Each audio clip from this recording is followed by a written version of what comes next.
kon tumindak jujur, bener, lurus nek kowe arep ning dalanku ya ta. Jujur, bener, lurus. Nek kowe menggok saka dalanku berarti kuwi pekarepmu dhewe, kuwi obahe nepsumu dhewe lek ngono ta.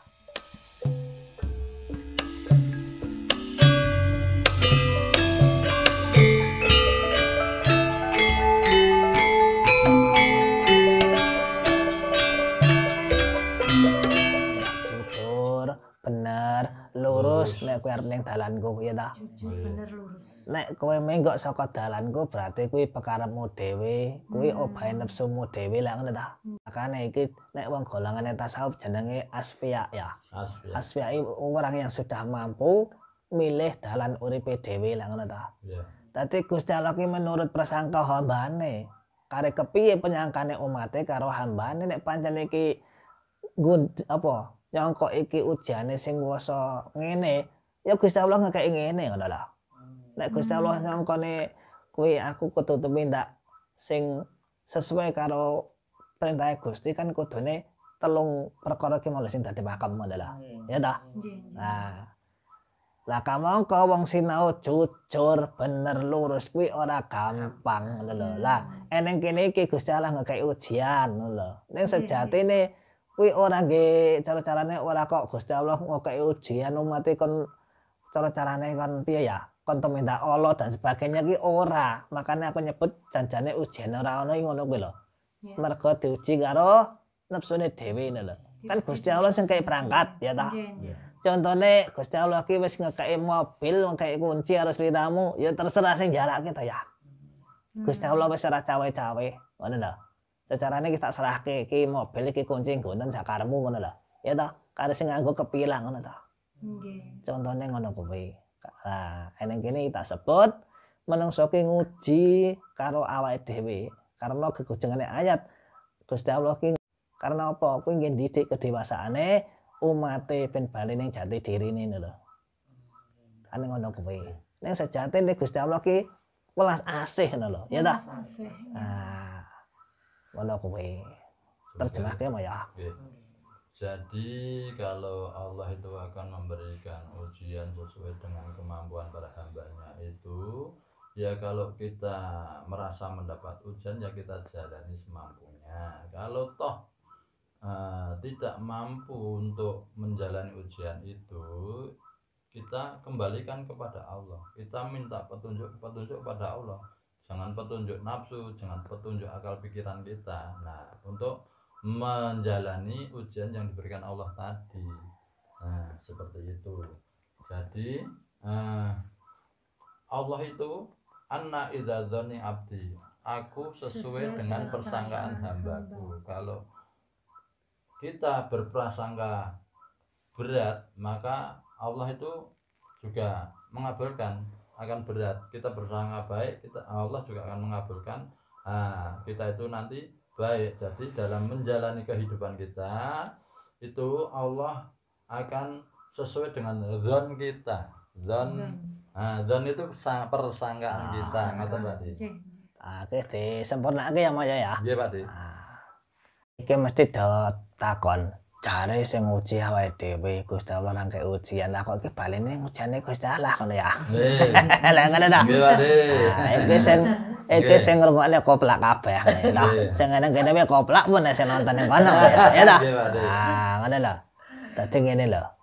Gusti Allah ngekei perangkat marang sliramu, dikei akal nafsu jasad. Kuwi iki wis dadi ujian munggo menungso. Ya ta. Nek sejatine babakan sliramu utange akeh, ditinggal bojo, ya kuwi dudu ujiane sing kuwasa lah ngono ta. Nggih. Dang. Lah tambah dong ora kita singkat ngene iki. Tambah paham. Ngono lho. Sing jenenge akal nafsu jahat kuwi wis ujian ngono lho. Ning kan Gusti Allah ora nguji babakan tingkah lakumu saben dina. Kuwi lah mbok gawe dhewe ngono lho. Paham ya? Dong ya sing dikarepe ujian ya. Makanya aku nyebut ujian ini teko awake dhewe, dudu sing kuwasa. Karena Gusti Allah wis ngakei sliramu perangkate lho. Ya ta? Ya terserah perangkatmu ki arep mbok garep piye lek ngono ta. Nggih. Nah, terangnya Mas ya. Nggih. Lah ini pasti pada bertanya-tanya. Tadi di awalnya itu katanya ujian itu datang dari diri kita sendiri, bukan dari Allah yang Maha Kuasa. Tetapi kenapa ini tadi kok kembali Allah memberikan ujian gitu ya Pak De? Ya. Nah, ini beri perangkat jasad atau raga, nafsu dan akal. Bagaimana kita menggunakan ketiga perangkat itu? Kalau kita menuruti nafsu ya ujiannya itu kalau nanti efeknya negatif dan menjadikan ujian bagi kita, yaitu nanti yang memberikan ujiannya nafsu kita sendiri, bukan dari Allah gitu Pak De. Ya. Itu. Nah, kok tadi seperti pertanyaan Mbak Fitri, kok orang menjalankan hal-hal yang terutama yang negatif kok semua itu digerakkan oleh Allah, itu hal yang tidak pas. Yang namanya af'alullah ataupun geraknya Allah itu harus memenuhi 3 syarat. Yang pertama itu jujur, 2 benar, 3 lurus. Itu namanya af'alullah dan ataupun geraknya Allah gitu. Jadi jangan disalah tafsirkan apa-apa itu af'alullah itu tidak seperti itu Pak De. Nah, tadi kudu iso ngerti ya. Dununge Gusti Allah ngekei ujian ki ya. Makane Gusti Allah ki janjane nek tak sebut orang kei ujian ngene lho. Gusti Allah ki menehi sliramu kuwi mau perangkat-perangkate, fasilitase, iya ta? Lah, kuwi nek kanggone manusa ki lak ujian, makane disebut Gusti Allah ngekei ujian ya. Nek sejatine lak Gusti Allah ki ahline gur piye carane sliramu ki nggarap ngene ujian lho. Lah engko selanjute kuwi sing nguji kuwi ya kok pemikiranmu dhewe saka nafsumu dhewe ngono lho. Iya ta? Ah ngono kuwi. Dadi kudu jelas ya. Dadine Gusti Allah ki sifate kuwi welas asih ngono lho. Bali meneh ning welas asih ngono lho. Lah piye carane supaya iso ketemu welas asih pangeran ya kudu sregep se musyahadah. Saksikan kabeh kuwi ora lepas saka tauhid Gusti Allah. Sliramu ki nek nyekseni apa-apa kuwi mesti ana Gusti Allah kuwi bakal kebimbing, bakal ketuntun, ora salah dalan. Kenapa kok kadang salah dalan? Karena apa? Durung iso musyahadah. Isih nyawang perbedaane titahe apa? Dadi titahe sing kuwasa kuwi lho. Terjemahke ya. Nah, itu tadi. Kenapa kok Allah tidak memberikan ujian kepada kita? Itu tadi ya kembali kepada yang tadi yang saya sampaikan tadi. Kalau kita itu sudah diberi perangkat tadi, bagaimana kita menggunakan perangkat-perangkat ini? Seandainya kita menganggap yang kita kerjakan, yang kita lakukan dalam kehidupan di dunia ini sebagai ujian, lah bagaimana kita mengerjakan soal ujian itu tadi biar bisa lulus? Semua itu tergantung apa yang kita dzankan, yang kita persangkakan. Nah seperti itu. Kalau Allah itu sebenarnya tidak memberikan ujian, yang memberikan kita sendiri karena kita salah langkah ataupun belum pas dalam menggunakan perangkat-perangkat yang diberikan Allah kepada kita. Ngono ya. Tadi nek sliramu wis ketemu ngilmune musyahadah kuwi kabeh ketata. Carane kepiye? Kudu istiqomah. Kudu buka kesadarane. Ngono lho. Dadi obahmu saiki kudu disadari. Aku iso ngene iki ya saka Gusti Allah. Gusti Allah ki nduduhake dalan sing lurus, dalan sing bener. Nduduhake kon wonge kon jujur. Supaya aku iso mlaku ngono ki kepiye carane? Kuwi jenenge ndadekake ujianmu dhewe piye carane iso mlaku ning dalan telu kuwi ngono lho. Iya ta? Lurus bener. Nah, tadi ngono kuwi makane teruji awake dhewe ngono ya. Nggih. Ngono kuwi luwih pase ngono kuwi ya. Terjemahke. Nah, bagaimana kita ini bisa menjalani ujian-ujian yang sebenarnya datang dari diri kita sendiri ya. Kita itu harus benar-benar bisa bermusyahadah.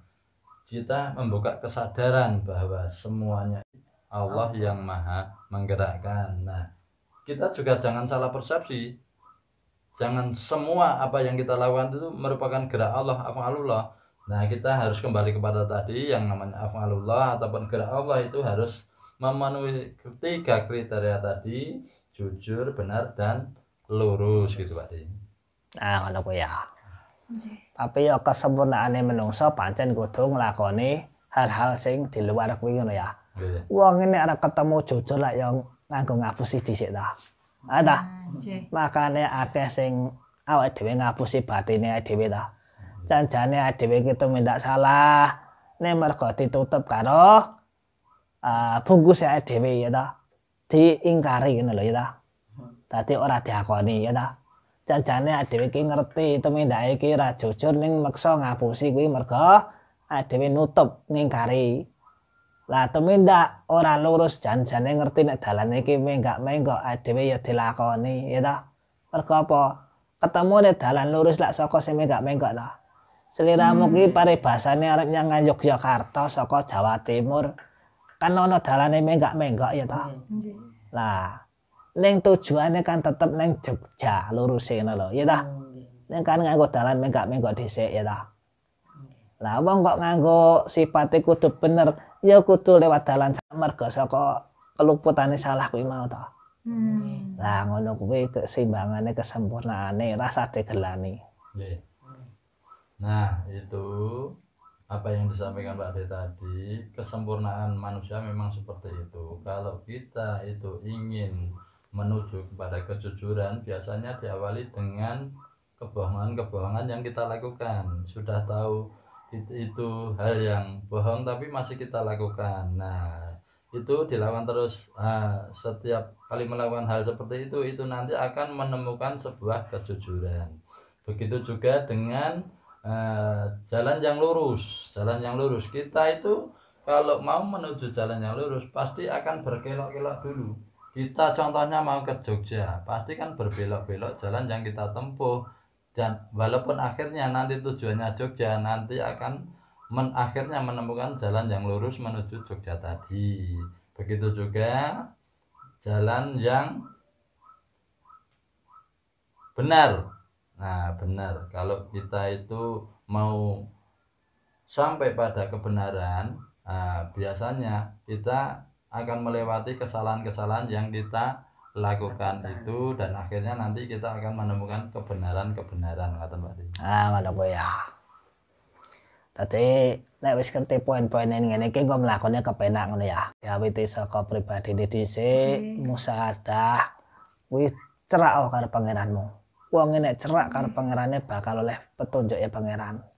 Wong urip ning alam donya kuwi sing diantu-antu ya gur petunjuke pangeran. Makane nek arep tumindak apa wae, arep laku apa wae, kuwi kudu sadar pangerane. Ngono lho. Cara carane ben dipernahke paribasan sliramu kuwi arep dadi cara carane artis ning alam donya ya. Manut sutradarane ya ta. Ananging ya duwe kewenangan milih dadi perane lah ngono ta. Misale sliramu ki cocokane dadi tukang nesu ya dadi pemeran apa jenenge kae antagonis. Ngono ya. Ngono ki lho contone ya ta. Dadi milih ya sesuai karo karaktere ngono lho ya ta. Lah nek sliramu pengen selamat ketemu pangeranmu ya milih peran sing apik-apik lah ngono ta. Nek sliramu arep ning kono dadi cara-carane ora selamat ya milih peran sing kira-kira gawe molo petakon yang awakmu ngono lho ya ta. Iki lak bebas gumantung karo sliramu lah ngono ta. Tambah paham ya. Nggih. Insyaallah. Diterjemahke ya. Ya. Jadi kalau kita itu sudah tahu poin-poin yang disampaikan tadi, kita dalam menjalani hidup ini akan enak. Jadi bagaimana kita yang pas itu adalah mendekatkan diri kepada Allah. Kalau kita dekat dengan Allah, itu nanti kita akan selalu mendapat petunjuk-petunjuk Allah yang akan menuntun kita dalam menjalani hidup di dunia ini. Nah, kalau contoh ini, kalau kita mau menjadi artis, nah itu kan ada artis yang perannya, kalau perannya yang galak itu apa ya? Iya, antagonis. Nah, galak yaitu antagonis. Kalau kita itu ingin apa istilahnya itu dekat dengan Allah, ingin selamat hidupnya, ya kita itu nanti ya apa istilahnya itu dalam menjalani hidup ya harus dengan taat aturan-aturan yang telah diberikan oleh Allah kepada kita untuk dijalani dalam kehidupan ini, ngoten Pak. Ngono kuwi ya. Dadi kabeh mengko yang tak buka lebih jero meneh. Kuwi engko sejatine ya. Kuwi engko menungsoe slamet lan orane sing gawe menungsone dhewe, ya ta? Nggih. Dadi nek sliramu pengen selamat yo golek peran sing iso nyelametke awakmu kanthi amal tingkah laku perbuatanmu. Lah ngono ta? Nggih. Tapi nek sliramu ki "Duh Gusti, kula tak urip bebas, panjenengan sampun maring urip kula, ya tak manfaatne urip kula, mumpung kula urip nang dalam donya kula tak seneng-seneng Gusti." Ngono ya ora apa-apa, ya ta? Pilihan. Kan pilihan kan bebas, ya ta? Ngono lho. Nggih, nggih. Jadi ini tadi kalau dibicarakan lebih dalam lagi masalah selamat dan tidaknya itu tergantung kita sendiri. Kalau kita itu ingin selamat ya kita harus menjalani hidup kita sesuai dengan aturan-aturan yang Allah sampaikan, kita beramal baik dan lain sebagainya untuk menuju keselamatan yang kita capai tadi. Tapi kalau kita itu mau hidup bebas, ingin bersenang-senang dan lain sebagainya, nggih monggo, itu karena hidup itu pilihan, ngoten Pak. Ya. Makane nek kene iki dianakake kitab suci ki lak nggih peraturan, ya ta? Nggih. Sing jenenge Quran kuwi nggih peraturane tata pranatane wong urip, ya ta? Eneng kono kan wis ana perintah, ana larangan, ana ancaman, pilihan ngono lho. Nek sliramu selamat ya dalan telu iki mau, jujur, bener, lurus, ya ta? Kuwi engko bakal selamat, ya ta? Tapi nek sliramu pilih engko nglanggar perintah sing kuwasa, ya engko ancamane ya ditampa lah ngono ta. Ngono ki ya. Nggih. Dadi tambah cetha ya. Nggih. Lah dhewe iki wong-wong sing menungso sing ngejawantah, ayo bareng-bareng ngejawantah. Dimulai saka musadahe dhewe-dhewe ya. Ngono ya. Nggih. Lah diturunkannya kitab suci ini itu sebagai aturan kita. Ini dalam kitab suci kan juga berisi ada perintah, ada larangan, ada juga ancaman.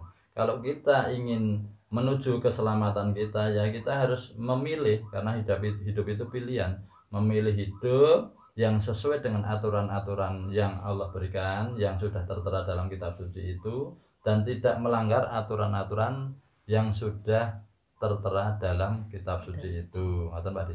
Ya. Tekan kene ana pitakonan meneh ora? Sampun insyaallah sampun paham Pak Deng. Intinya kan kita hidup itu pedomannya tetap Al-Qur'an yang gitu Pak. Pedoman hidup. Terus kita tuh berperilaku jika tadi itu ya dasar-dasar perilaku hidup tadi jujur, benar dan lurus. Ngono kuwi ya. Dasar utama untuk menjalani kehidupan kita biar kita menjadi orang yang lempeng, yang lurus gitu menuju Allah kan gitu Pak Deng. Iya. Ya insya Allah penjabaran tadi sudah mencerahkan kita. Terima kasih. Tadi sliramu nek belajar maca Quran kitab sing tinulis kae sejarah para wong-wong biyen ngono ya. Lah makane sregep maca ya ta. Ya ora gor Quran sing tinulis kae ning wacanen Quran sing tersirat ya ta. Sing tersirat ya tingkah lakumu. Dadi sliramu kuwi ya aja kok ngandalke maca Quran kae ning ora iso nindakake apa nglakoni sing jenengane dawuhe Quran kae ngono lho.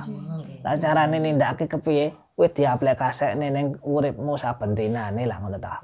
Uripmu saben dinane kuwi dadekne Quran, ya ta? Ngono lho ya. Dadi engko ketemu sing jenengane Quran Nur Qadim lah ngono ta. Quran sing nyoto-nyoto sak nyatane Quran lho. Nah, kenapa kok ana Quran kae nek Luqmanul Hakim, ana Anisa lan sak panunggale karena kuwi sejarahe wong-wong biyen ngono lho. Nggih. Nah, kae dinge percontohan ngono to. Ana Yusuf barang kae ana Muhammad ya ta. Lah sliramu urip meneng lam donya ki ya kon gawe Quran lho. Ben iso dadi sejarah dienggo besok anak turunmu ya ta. Ngono kuwi lho, tambah jelas ya. Terjemahke mo ya. Lah intinya kalau kita ingin selamat itu kita harus berpegang pada 3 tadi, bertindak jujur, benar dan lurus. Nah kalau ini tadi masalah membaca Al-Quran itu membaca Quran yang tinulis ya, membaca Quran yang tinulis, tapi jangan hanya membaca Quran yang tertulis saja, tapi bacalah Quran yang tersirat. Nah, Quran yang tersirat itu Quran yang bagaimana? Yang tersirat itu yang membaca perilaku tingkah laku kita sendiri. Nah, seperti itu. Perilaku kita sendiri membaca alam semesta itu juga Quran yang nanti lama-lama akan menemukan Quran Qadim, ngerti nggak Pak De? Quran Nur Qadim itu ya. Quran yang sejatinya Al-Quran. Kalau Quran yang tinulis itu menggambarkan sejarah-sejarah orang dahulu. Contoh ada surah Al-Luqman, surah Yusuf, surah Muhammad dan lain sebagainya, itu menggambarkan sejarah-sejarah Quran, sejarah-sejarah orang-orang zaman dahulu. Ngerti Pak De? Ya. Agak pembahasannya musyahadah dhisik ya. Nggih. Sok dilanjut ke pembahasan sing liya nek ketemu meneh ngono ya. Ya ta. Nggih. Ya ndedonga dikai kesempatan umure dawa ben sinaone ki ya tuntas ngono ya. Dadi nek sinaone tuntas esuk sliramu kuwi modar ra penasaran lak ngono ta. Ya ta. Biasane nek urung tuntas engko modare ngrambyang ngono ta. Ngaten nggih.